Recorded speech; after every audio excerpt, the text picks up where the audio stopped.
Hello, my dear aspirants. Myself, Ekhanshu Singh, your chemical science educator, is live with you all with an important session, right? कि आप लोग CSIR net JRF exam का form आप लोगों ने fill किया होगा। अभी हाल ही में आपका एग्ज़ाम है जुलाई में, राइट? तो एक मेजर जो चीज़ रहती है कि मैम जो JRF होता है वो कितनी एज तक हमें मिल सकता है, क्या एज क्राइटेरिया है, right? And also fellowship amount कितना होता है, उसके बारे में आज के सेशन में हम डिटेल में बात करने वाले डिस्कशन, राइट? एंड मैं सारी डिटेल्स आपको बताऊंगी। ऑल्सो JRF से रिलेटेड जो भी चीज़ें हैं दैट वील बी नोइंग कि क्या रिलैक्सेशन रहता है, कैसे कैसे आप लोग अप्लाई कर सकते हैं। एंड JRF अवेल करने का CSIR के थ्रू एक ही आपका तरीका है, दैट इज़ कि आप CSIR नेट एग्ज़ाम को निकालें एंड उसके CSIR नेट JRF आप हासिल करें कट ऑफ के थ्रू, राइट?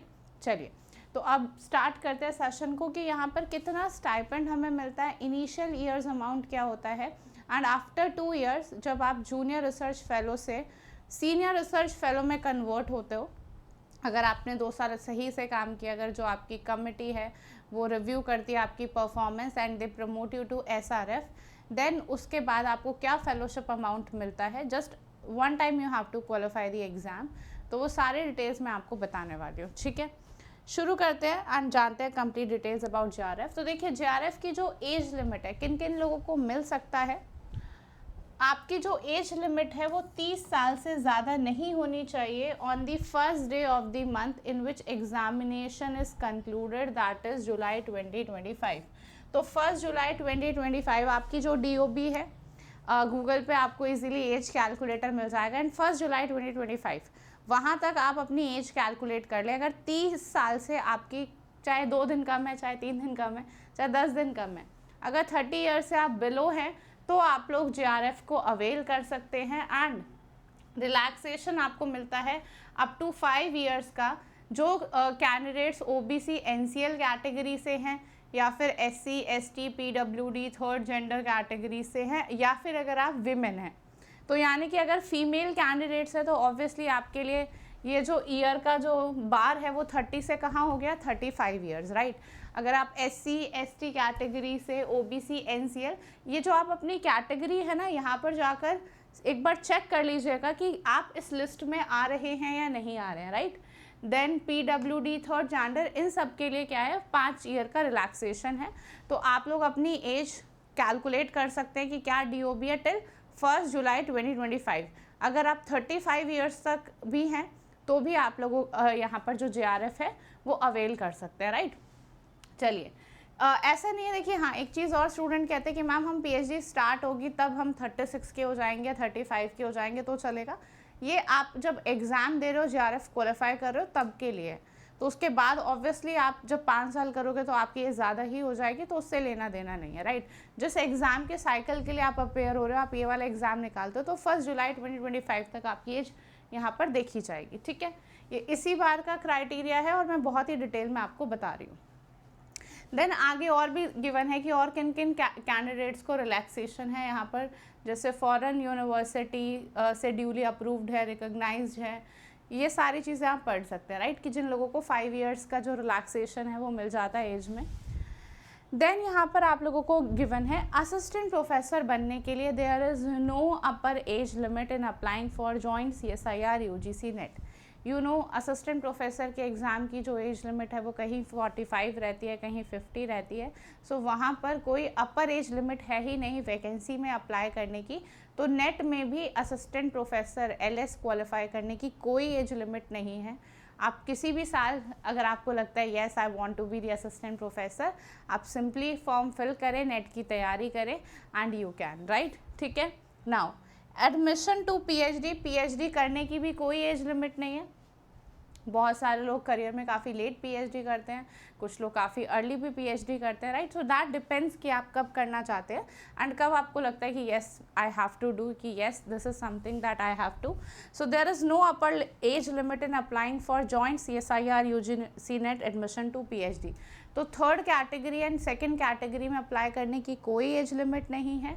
JRF अगर आपको चाहिए तो अगर आप जनरल अनरिजर्व्ड कैटेगरी से हैं, मेल हैं बेसिकली, तो आपके लिए एज 30 साल से ज़्यादा नहीं होनी चाहिए। वेयरएज फीमेल्स को रिलैक्सेशन है, आप 35 ईयर्स तक इस जुलाई 2025 में अगर आपकी एज अभी 35 से कम है तो भी आपको JRF अवेल हो जाएगा। ठीक है, ये बहुत इंपॉर्टेंट चीज़ है जहाँ पे स्टूडेंट को बहुत डाउट होता है। अब आते हैं भाई अमाउंट के ऊपर, राइट, कि मैम स्टाइपेंड कितना मिलता है, जिसमें बहुत अलग अलग राय लोगों की होती है कि इतना होता है, इतना होता है, बता दिया जाता है ऐसे ऐसे होता है। Being a research fellow my self I will be telling you, देखिए जूनियर रिसर्च फेलोशिप आपका जो टेन्योर होता है बेसिकली वो 2 साल का होता है। ठीक है, अगर आप PhD ढंग से कर रहे हो 2 साल बाद आपकी जो परफॉर्मेंस है वो रिव्यू होती है, then you get converted to SRF। ठीक है, तो उसके लिए आप अच्छे से काम कीजिए। आपका जो स्टार्टिंग में जो 1 ईयर होता है जहाँ पर आपका सारा कोर्स वर्क चलता है, देन आपका देन आपका कॉम्प्रीहेंसिव एग्ज़ाम होता है। आई एम ऑल्सो रिमेंबरिंग कैसे कैसे क्या क्या प्रोसेस था, राइट। तो सबसे पहले आपकी सबसे पहले आपका जो कोर्स वर्क है उसमें आपकी परफॉर्मेंस अच्छी होनी चाहिए। देन आप जो आपका नेक्स्ट साइकिल है दैट इज़ कॉम्प्रीहेंसिव एग्ज़ाम आपका होगा, and then you start your research survey, right. तो जब 2 साल की जो परफॉर्मेंस है जहाँ पर बेसिकली आप फाइंड करते हो कि हाँ हमें किस टॉपिक पर रिसर्च करनी है, आप थोड़ा सा लिटरेचर सर्वे करते हो, and then you start like working upon the things. तो जब आपकी 2 साल की परफॉर्मेंस सेटिस्फैक्ट्री लगती है, like after every 6 months there is a meeting, SRCs और DRCs committee meetings are there, तो वहाँ पर आपकी परफॉर्मेंस को रिव्यू किया जाता है। And if it is satisfactory, generally अगर आप लोग अच्छे से PhD कर रहे हो तो वो सेटिस्फैक्ट्री ही रहती है, then you just get promoted to the next semester. जैसे कि अभी आप कॉलेजेस में हर सेमेस्टर के एग्जाम देते हो, नेक्स्ट सेमेस्टर में जाते हो, it goes in the same way कहीं ना कहीं, बस here you have to work, right. तो 2 साल तक तो जो आपको अमाउंट मिलता है that is ₹37,000 per month, and यहाँ पर हर एक साल में 20,000 रुपये कंटीजेंसी ग्रांट मिलता है। लाइक आपको कुछ भी इंस्ट्रूमेंटेशन के लिए चाहिए, कुछ भी मंगाना है, तो 20,000 रुपये आपको ये अलग से अमाउंट मिलता है, राइट। नाउ जब आप JRF से SRF आफ्टर 2 ईयर्स आप जब JRF से SRF में कन्वर्ट हो जाते हो तो ये अमाउंट इंक्रीज हो जाता है। You will be getting ₹42,000 per month in your hand, right, this is your per month. आपको हर महीने 42,000 रुपये मिलेंगे, प्लस आपको ये 20,000 रुपये आपको पर एनम वही जो कंटीजेंसी ग्रांट होता है वो मिलता है। ये बेसिकली आपको लैब में आप रिसर्च कर रहे हो, लेट्स सपोज आप किसी पॉलीमर रेजिन पे रिसर्च कर रहे हो, सो यू नीड कि हाँ कई बार जैसे आपको गैस सिलेंडर जो भी आपको मंगाना है अपने इंस्ट्रूमेंटेशन के लिए, अपने लैब के लिए, so you can like purchase from this amount, right. And ये आपका टेन्योर रहता है 3 साल तक। आइडियली PhD के लिए जो आपको JRF मिलता है वो 5 साल तक के लिए मिलता है, कि 5 साल में आप एक बेहतर रिसर्च कर लेंगे। एंड ऑल्सो भाई एक चीज़ मैं आप लोगों को और बता दूँ, HRA भी इन्वॉल्व होता है, वो आपको डायरेक्टली आपके हॉस्टल में जो आपका अमाउंट है उसके साथ वो एडजस्ट हो जाता है, तो HRA भी इसके साथ आपको मिलता है। सो ये था भाई कि आपको क्या क्या चीज़ें, आपका स्टाइपेंड किस अकॉर्डिंग रहता है। तो ये था, देखिए JRF निकालने के फ़ायदे तो हैं क्योंकि आप अपने रिसर्च कर रहे हो, आप अच्छे से रह रहे हो, आप अच्छे से पढ़ाई कर रहे हो, एंड एक फिक्स्ड अमाउंट भी आपके हाथ में आ रहा है। अगेन जब हम JRF क्वालिफाई करते हैं, there are 2 types, CSIR JRF and UGC। तो उसमें कोई डिफरेंस नहीं है, JRF में आपको अमाउंट सेम ही मिलता है, जस्ट जो गिविंग कमिटीज़ हैं वो डिफरेंट हैं। जो CSIR JRF में क्वालिफाई करते हैं वहाँ पर जो फंडिंग है वो CSIR के थ्रू आती है, and UGC is university grants commission, right. तो अगर आप UGC JRF निकालते हो तो जो आपकी फंडिंग है वो UGC के थ्रू आएगी, सेम अमाउंट आता है, एवरीथिंग इज सेम, ठीक है। तो उसमें आपको कोई ज़्यादा लोड लेने की ज़रूरत नहीं है। चलिए, so this was it for the session, and I hope ये वीडियो आप लोगों को क्लियर हुआ होगा अच्छे से कि क्या स्टाइपेंड रहता है, कौन स्टूडेंट अवेल कर सकते हैं। So major thing is government is doing like आपको एक अच्छे से JRF मिल रहा है, एंड ये बहुत ही हैंडसम फेलोशिप है कि हाँ जिसकी गारंटी है येस मंथ टू मंथ आएगी हमारी, राइट। हाँ कई बार CSIR में ऐसा होता है कि 5 से 6 महीने की अटक जाती है, एक साथ आती है, बट आती है।